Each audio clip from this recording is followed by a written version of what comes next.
The motive for art has always been questionable. Some people see it as a hobby to fulfil their passion of creativity. Others earn a living from it.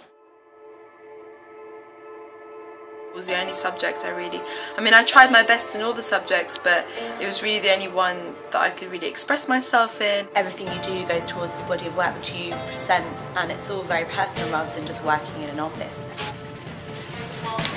I finished school when I was about 17. I finished my A-levels, so I really didn't know what I wanted to do then. So then that's when I started doing my foundation, which kind of gave me more freedom to kind of explore different facets to art, and that's how I really started. And I said to myself at the end of that, if I still liked it, then I'd go on and do a degree and carry on my practice. On Friday I found out that I got into Kingston University. I got an unconditional place, which is really exciting, and I was quite upset, not gonna lie. My parents didn't congratulate me in the way that I wanted. They've never really wanted me to do art, mostly because they think it's like a lost subject. I think it's a bit pointless. It's not one of the maths, English, science kind of academic things.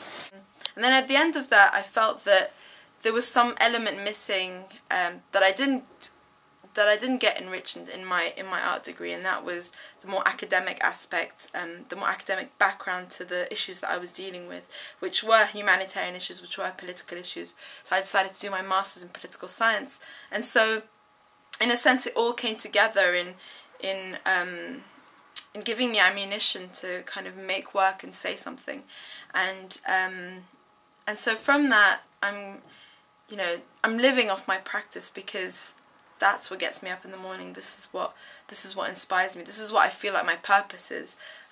Just like some people it's to be a doctor, it's to heal people, or other people it's to defend people in courts, or to be a lawyer. For me it's very much it's having my understanding, it's having my knowledge, it's having everything that I know from coming from being Lebanese to living here to my family, to my heritage. My grandma was really supportive. She was an art teacher when she was younger, and I think when I was little especially, like even up until year 7 I'd say, I'd always do projects, fun things with her.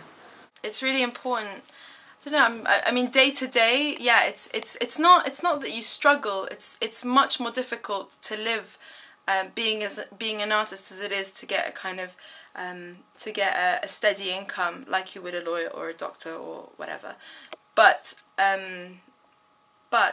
you're driven by something that, for me anyway, I'll speak for myself, I feel completely fulfilled because I'm driven by something that I really believe in, and something that I have complete control over, and it's a completely different way of life. From the interview with Aya, it can be seen that art, originating as a hobby, can be morphed into a successful career. Aya now has her own studio in London. She has completed numerous projects, including work for the Tate. She has proved the successful transition from art as a hobby into a career.